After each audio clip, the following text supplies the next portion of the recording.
Immaculate stars Sydney Sweeney and is about a new nun at a convent in Italy discovering that there is more afoot than she initially realized. Spookiness ensues. Immaculate is a movie that exists, and I could see the ingredients for a better movie somewhere in the soup. However, what we ended up getting felt more like a straight-to-DVD Redbox rental, struggling to reach the heights of movies far more intense, scary, and effective than it.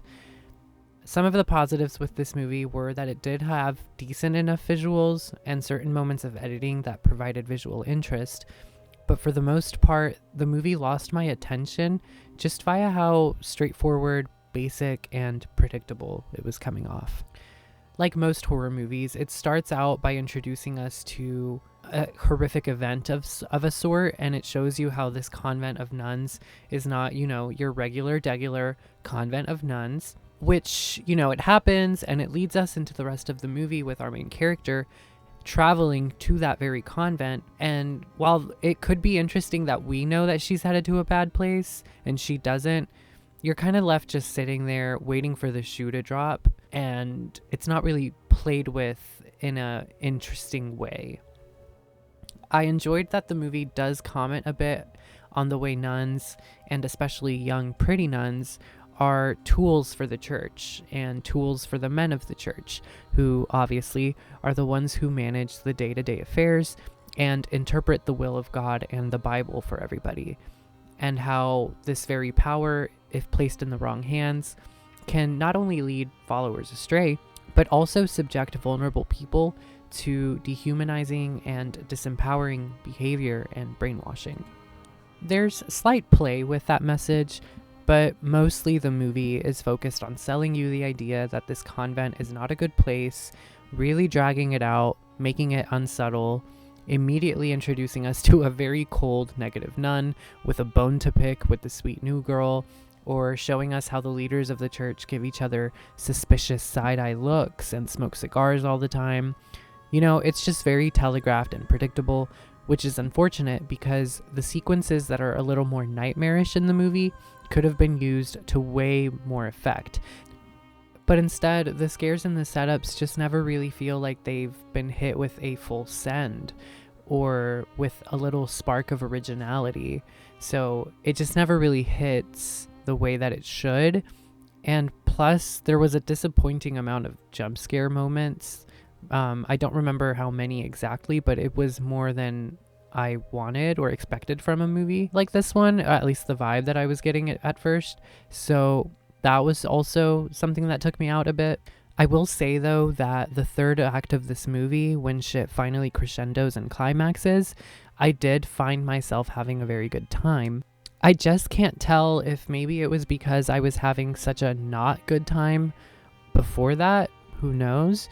But I will say there was a gigantic smile on my face, and I was just nodding my head constantly at the events that were going down, which were very much desired. And then, near the very end, there's a scene where Sydney Sweeney is performing in an extended no-cut moment, and it's when I finally felt the movie come alive with more character and personality, both on the screen and behind the camera. And it's when I finally said, wow, this vibe, this production is what I could have used way more of before. This all went down, and while it was really great, it also came just a little bit too late to justify me wanting to rewatch this movie. So I guess the final thoughts for it would be, thin plot, decent lead actress, mostly bland extended cast, and if not bland, just sort of not memorable. Promising atmosphere, sometimes surprising gore/violence, but overall a C- or a 5.5 out of 10. Late Night with the Devil, starring David Dastmalchian, is about a 70s TV special taking place on Halloween. Spookiness ensues. This movie was more than a bit conflicting for me. I'll start with the positive.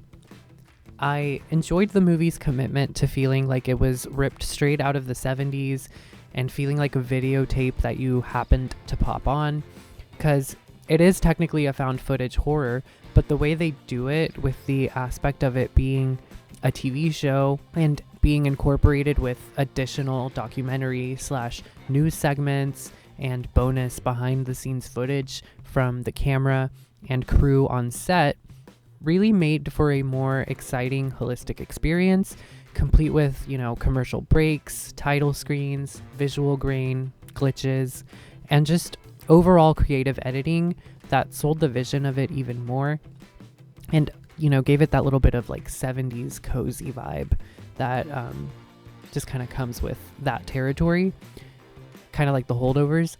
But apart from that, I can't say that I enjoyed much else in this movie. A lot of people are praising David Dastmalchian's performance, as well as the actress that plays the possessed girl in the movie, Ingrid Torelli. And while I will say that they were the standout, I can't say that they performed in a way that ever really made me fully invest or enjoy the rest of what was happening around them. I can't explain it, but this movie felt underwhelming, and if it wasn't for the aesthetic way that it was presented, it would have been totally forgettable for me. It might have been because it took place on a literal stage / set, but it really did feel like I was watching an extended stage play with performers who were doing, a decent enough job, but were also not doing a good enough job to the point that I forgot that I was watching said stage play, which is key to the experience of selling, that vision of real people on a real set, both on camera and quote unquote off camera. But I didn't care for either aspect that was shown. It felt like they were performing in a way that they felt that they had to, or that they had seen before. None of it ever really felt imbued with a certain spark of freshness that made it leap off the page and screen. It was just the same thing when they were off camera, where every character felt like a two-dimensional cardboard cutout, which really took me out. A prominent example I can think of is that there's the executive producer of the TV show, who is your stereotypical Mr. Hollywood, always has sunglasses on, always smoking, only cares about the money, that kind of sort of scummy guy that you've seen a million times before. David's character is willing to do anything for the ratings. He is desperate, doesn't care what it takes, even if it looks bad, or is careless / thoughtless. The self-interested, fame-seeking man the movie almost wants us to feel bad for, that you've seen a million times before. Like, nobody here ever felt real. Nobody ever felt exciting or surprising to behold. And one of the worst was the guy that played the skeptic in the TV show. He just played it like an obnoxious jerk, a cartoon character of an antagonist, which could be fine. It just didn't vibe for the experience that I was being sold of this movie. They put a lot of effort into the elements feeling like they were straight out of the 70s. They had a live studio audience in the movie, watching as the show was being recorded and produced, and they attempted to incorporate them and flesh them out with, random sounds, gasps, laughter, and applause. But they ultimately never felt like more than a prop. And that might have been okay if where the movie took us was worth it. It might have been okay for most of everybody, even the main character, to feel like a prop. But where we ended up was so insufficient and dissatisfying. It didn't go the way I wanted it to, where I maybe would have been satisfied if certain things happened or if certain revelations took place. But no, none of that ever came my way. It sort of just devolved into a nightmare sequence and felt goofy, and like it fell short of reaching the horror heights that it was going for. I will say, though, that there is a demonic manifestation of sorts that happens towards the end of the movie, and that actually looked very cool, and it wasn't something like I'd seen before, which was very much appreciated. And then there's also a scene that incorporates hypnosis in a very fun way that definitely gets into your brain a little bit, which of course was the intended effect. But these are just morsels of goodness that I found in an otherwise bland and dissatisfying movie pie. This movie gets a 6 out of 10. Godzilla x Kong: New Empire is the most recent kaiju movie in the monster universe and is about Kong facing up against a new villain from Hollow Earth, and having to team up with Godzilla. Hitting and destruction ensues. As far as recent Western kaiju movies go, Godzilla King of the Monsters remains my untopped favorite. The way that movie incorporated visual spectacle, a good amount of satisfying destruction sequences, and a decent balance between an alright human story and the more interesting movements of the kaiju, led to a product that understood what we wanted out of a monster movie, while also giving us just enough of what we maybe weren't there for, to then provide a vehicle for the rest.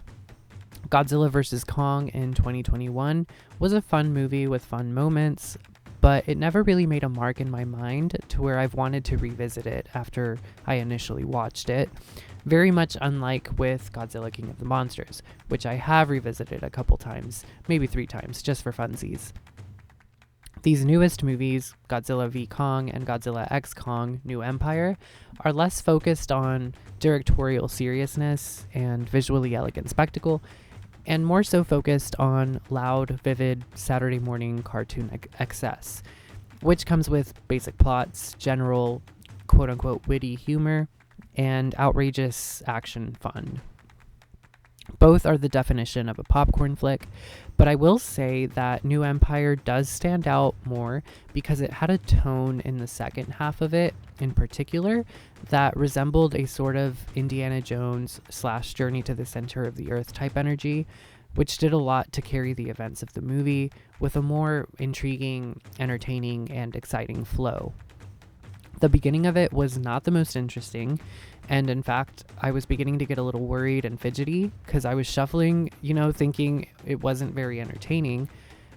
But I was also very cautious about making rash judgments, knowing that eventually it would get to a point where it would be throwing a lot at us, after we got past the setup.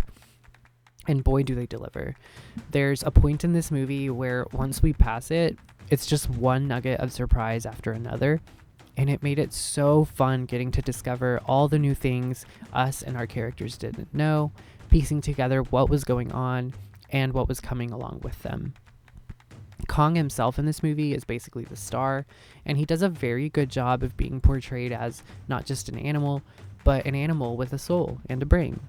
He doesn't talk, but you can understand him and what he's thinking and why he's doing what he's doing, which is a nice contrast to the character of Godzilla, who is barely in this one, but when he is used, he is basically just big, rampaging beast boy. The human characters were just fine. Rebecca Hall as the mom / scientist lady is fine, nothing extremely memorable, but not bothersome. The character of the veterinarian, played by Dan Stevens, is initially introduced in a very stereotypical and been there done that way, but we come to find that he has a lot more to him than that initial intro would lead you to believe, which is very nice considering that he could have remained a flanderized cardboard character. The character of the podcaster / amateur journalist, played by Brian Tyree Henry, is just mostly annoying and unfunny, like in the previous movie, not to mention that the actor that plays him I have seen in way better roles than this that used his acting skills way better. But in this one, he is just, that comedic relief character, essentially the minion to the Gru that is everyone else. Godzilla -1 spoiled the destruction sequences for any kaiju movie going forward for me, because that one really sold the horror of going through a sudden attack in your city, in your home, and the feeling of having no control and the utter paralyzing fear that would elicit. This movie is just so far removed from that. Even as it takes place in a whole ass city, we never really get the sense of it being destructive or horrific to behold these monsters using Earth as a UFC ring. It's really all just set dressing for their fights, which is a shame because you're literally watching entire skyscrapers full of people be demolished like Legos and completely be brushed over. But that is the nature of this movie. I understand that we can't get as grave and dark as we could with -1. It's very much this fun Saturday morning cartoon energy that I spoke of before, so once you get past that and you can just accept that that's not the kind of movie that you're getting, it frees up the mind a little bit to just take it for what it is. You just eat your popcorn and watch big monsters go bang, crash, boom. Another highlight of the movie is Mini Kong, who has just as much personality and character as Big Kong, and who was actually a treat to have in this movie. He added a lot of heart and humor that otherwise would not have been there, and I am looking forward to where they go with the rest of these characters and this franchise. Simply because at this point, they aren't holding back at all, and it just seems like each movie is going to continue attempting to top itself as far as world building and crazy fantastical elements go. I will not be surprised when this movie franchise takes us to space and continues to escalate the way that the Fast and Furious movies did. This movie gets a 7 out of 10.